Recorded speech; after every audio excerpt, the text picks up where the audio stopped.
Hola, bienvenidos a todos. Hoy vamos a estar hablando de dos temas sumamente importantes, que parecen no estar directamente conectados, pero que son muy importantes a la hora de encarar nuestra producción radial, que son el relato y la improvisación. Empezando por el relato, podemos definirlo como el arte de contar. Nosotros tenemos la posibilidad de enriquecer un texto que pudo o no haber estado escrito para la oralidad y que de alguna manera tenemos que darle cierta interpretación para poder llegar de una manera más cercana al público que nos esté escuchando. En el relato lo más importante es la recreación de este contenido literario, poder traer esa magia del texto que estamos leyendo y también ir contando experiencias, por ejemplo, cómo lo van viviendo los personajes o qué es lo que sucede. Nosotros pasamos a ser narradores de esa historia que estamos contando. Al no tener un soporte audiovisual, al no tener imágenes, al no tener video, la voz ocupa un lugar sumamente importante porque es nuestro único elemento de llegada a la audiencia. Bien, si queremos hablar de algunas pautas que podemos tener en cuenta a la hora de poner el cuerpo a un relato, tenemos que encontrar qué tipo de narrador vamos a ser. Si somos un narrador omnipresente que de alguna manera no está inserto en la historia, pero que lo cuenta de afuera, si se quiere, o cuando el escritor prefirió que el narrador sea un mismo personaje. Por ejemplo, si alguna vez leyeron Estudio en Escarlata o los distintos libros de Sherlock Holmes, se van a dar cuenta que el narrador es John Watson, que él va contando la historia y los sucesos que van aconteciendo con su compañero. Bien, y en este caso, cuando el narrador es un personaje, como en esta situación, lo que nosotros podemos hacer es de alguna manera interiorizarnos en ese personaje. Por ejemplo, John Watson era un médico militar que había sufrido lesiones en su pierna y rengueaba, que estaba un poco al principio quizás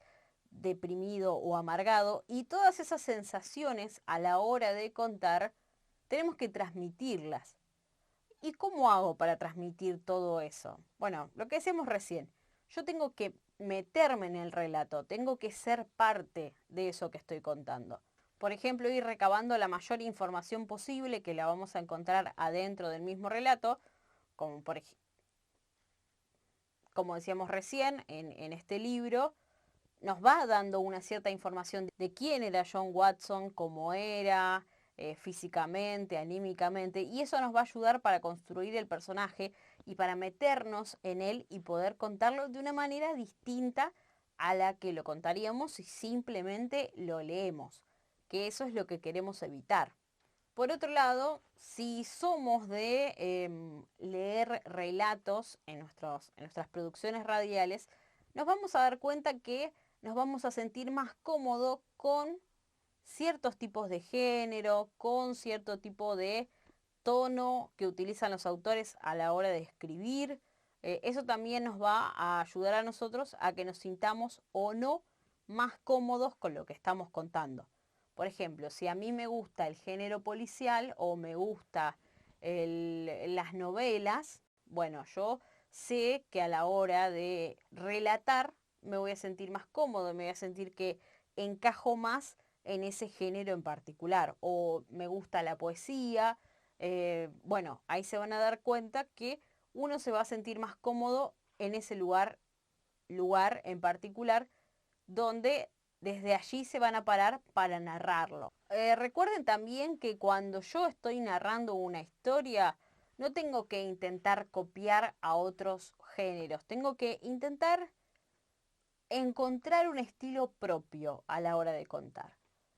Y para eso debo conocer qué es lo que estoy narrando, cuáles son los personajes que intervienen, cómo son esos personajes para, al conocerlos más, poder detallarlos incluso en sus sensaciones. Otra de las cosas que podemos tener en cuenta es encontrar el nudo del relato.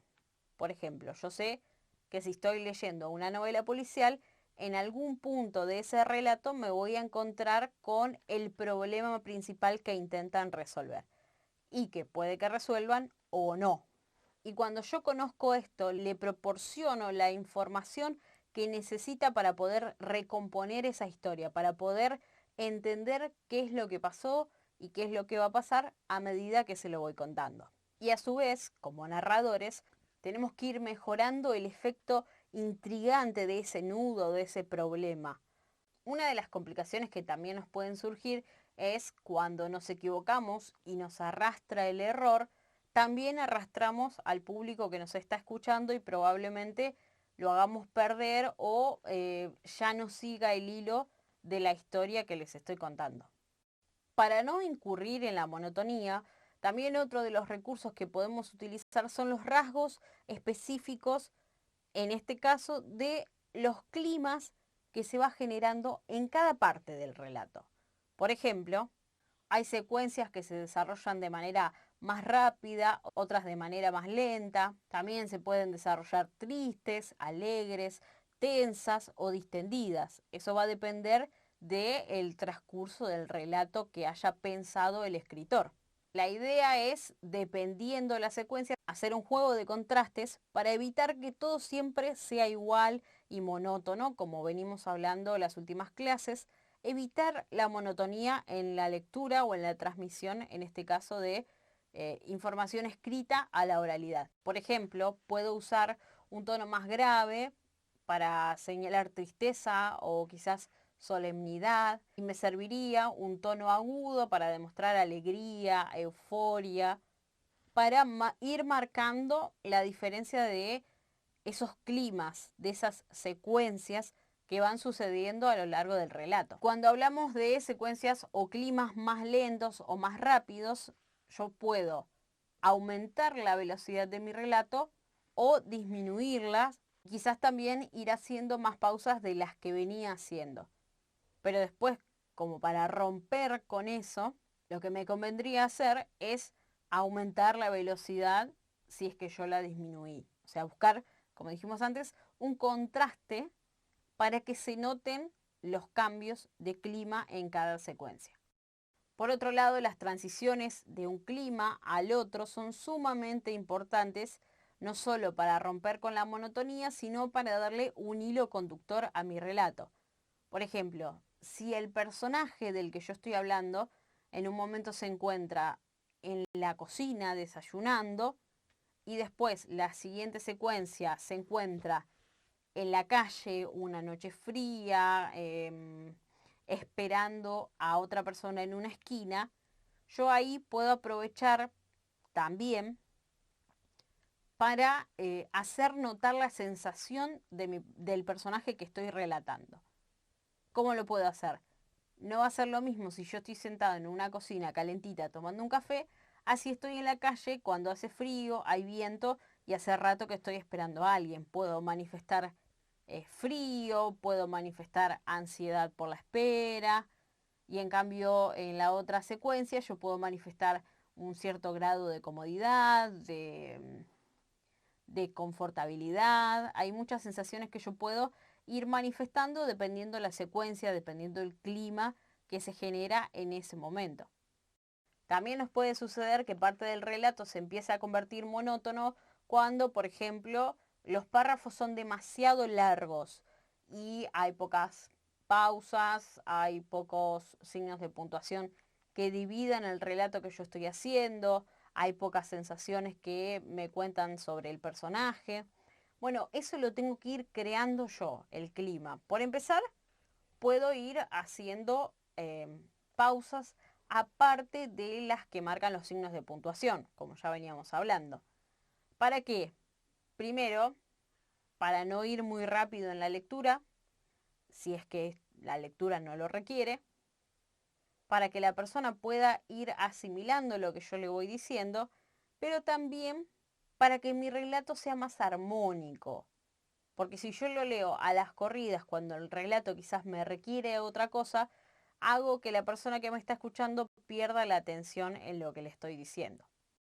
Recién hablábamos de los rasgos expresivos de los climas, que nos ayudan a entenderlos. pero también están los rasgos específicos, en este caso vinculados más a situaciones quizás. Podemos referir a lugares, a emociones, a sentimientos, a imágenes. Esto va a depender de lo que el relato vaya contando. Y allí podemos recrear esos paisajes, esas sensaciones, esas emociones. De alguna manera hacer una especie de viaje imaginario, como venimos diciendo todas estas clases, porque el único elemento con el que contamos es nuestra voz. Y el que está del otro lado escuchándome tiene que hacerse una idea de lo que yo estoy contando justamente por la manera en que lo cuento. Por un lado, las sensaciones pueden ser reales, pueden ser creadas o pueden ser parte de nuestra imaginación. Pero cuando logramos que estas sensaciones se cuenten con más fidelidad, es cuando nosotros ya experimentamos esa sensación que relata el texto y lo podemos hacer de una manera más vívida. Por ejemplo, es un relato de amor, nosotros pudimos o no haber estado enamorados y de alguna manera podemos trasladar esa sensación porque la reconocemos, porque es algo que vivimos.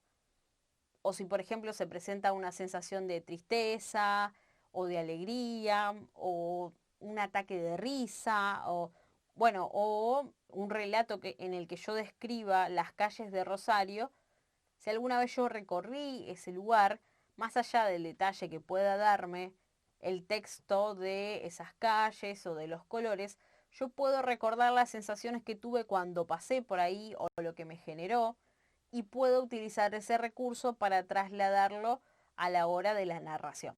Cuando somos un narrador y nos toca meternos en personaje, por así decirlo, también tenemos que expresar lo que expresa el personaje. Cuando, por ejemplo, expresa una duda, no tengamos miedo a también trasladar esa duda. La duda la podemos trasladar reproduciendo varias veces una misma palabra. Por ejemplo, pero, pero, de alguna manera intento mostrar la duda que mostraba mi personaje repitiendo varias veces una misma palabra, como quizás nos podría suceder a nosotros personalmente si alguien nos pregunta algo que nos hace dudar. También lo podemos reforzar de esa manera. Las pausas, como lo venimos diciendo en varias ocasiones, son sumamente importantes, ya sea porque aparecen en los signos de puntuación o porque aparece cuando elegimos nosotros darle una pausa para darle un poco más de ritmo a lo que estamos leyendo, son sumamente necesarias porque también le da tiempo al oyente a asimilar lo que estaba contándole, como también dijimos hace un rato.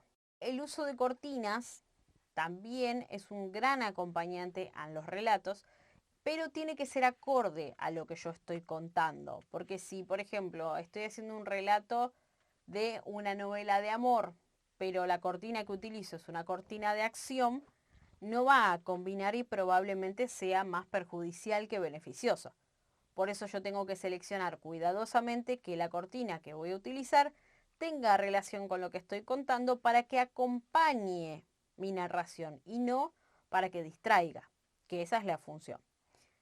Para quienes no trabajan en vivo, quienes trabajan grabado, quizás les es más fácil porque lo puedan trabajar en postproducción, cuando lo editan, pero también puede ser muy útil.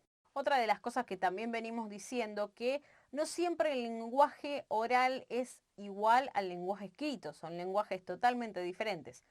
Pero cuando yo tengo un texto escrito que voy a narrar, lo que yo necesito es de alguna manera trasladar esas palabras más complicadas y más enredadas, si se quiere, a un lenguaje más llano, sin que pierda el sentido de lo que estoy contando. Puedo utilizar un sinónimo, puedo buscar parafrasear, pero sin modificar el sentido de mi relato para poder darle continuidad. Otra de las complicaciones con las que nos podemos encontrar es que el texto que yo tengo que leer es demasiado largo para el tiempo en el que dispongo. Si esto sucede, lo que yo puedo hacer es de alguna manera adaptar ese texto. ¿Qué significa? Que voy tomando las partes más importantes, las que me ayudan a tener continuidad en el relato, y puedo llegar a dejar afuera los párrafos o las partes que son contextuales, pero no perjudican nada si yo decido quitarlos de ese espacio.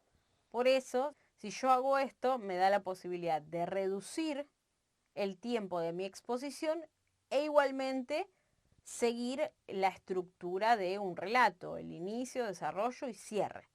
Porque estas tres partes deben estar si yo decido relatar lo que sea en el periodo de tiempo en el que yo ejecuto mi producción radial. Otro de los temas que quería hablar hoy es sobre la improvisación. Si la improvisación ustedes la conciben solamente como algo que me toma desprevenido y que yo tengo que ver cómo rellenarlo, bueno, estoy en una complicación. Porque en realidad la improvisación, esa imprevista, valga la redundancia, no es la única que puede darse. También pueden darse improvisaciones planificadas. ¿Qué significa? No es sobre cualquier tema. Generalmente es conveniente que yo lo desarrolle sobre un tema en el que yo soy conocedor. Por ejemplo, si a mí en ese hueco de que el operador se fue a buscar una cosa y tardó mucho y yo me quedé sin material, y no sé, por ejemplo, trabajo con un compañero en el estudio, y a mi compañero se le ocurre preguntarme por qué elegí la docencia, yo probablemente pueda, con mucha amplitud, utilizar ese tiempo para desarrollar por qué elegí la docencia. ¿Sí? En este caso, esa improvisación, en ese caso, esa improvisación, si bien fue para solventar un momento, un bache, es sobre un tema del que yo conozco mucho y que puedo hablar horas, si quiero, si lo deseo, porque es algo de lo que yo tengo información, de lo que recabé, de lo que conozco. O por ejemplo, también puedo, no sé, si hay un número de comunicación, volver a repetirlo, invitar a la gente que está del otro lado a comunicarse conmigo, si tengo algún mensaje lo leo, si me llegó alguna información por fuera del programa que sea interesante sumar, también puedo hacerlo. Recordemos que la improvisación planificada es un improviso, pero que yo de alguna manera ya lo tengo preparado para solventarlo. Por ejemplo, si este viernes nosotros practicamos sobre improvisación planificada, lo ideal es que sea sobre un tema que ya conozcan en profundidad, del que puedan hablar mucho tiempo o del que hayan recabado la suficiente información como para poder desarrollarlo con fluidez.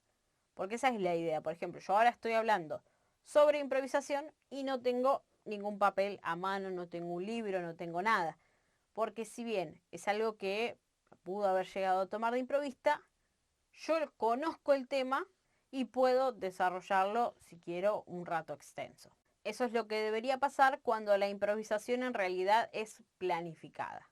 Y en realidad las improvisaciones imprevistas, valga la redundancia, lo que interesa más no es tanto qué voy a decir, sino que yo pueda decir algo y que no quede el bache, o sea, un momento de silencio incómodo donde no sé para qué lado correr, ¿sí? En este caso, no sé, si estamos en una clase virtual, puede que, no sé, se me cortó el micrófono, se me apagó la cámara, se me cortó internet y es un momento del que yo tengo que intentar salir bien librado de la mejor manera posible. Bueno, este video fue un poco más extenso, pero quise abarcar las dos temáticas y el día de mañana nos encontramos a las 10 y a las 17 para poder todo esto ponerlo en práctica.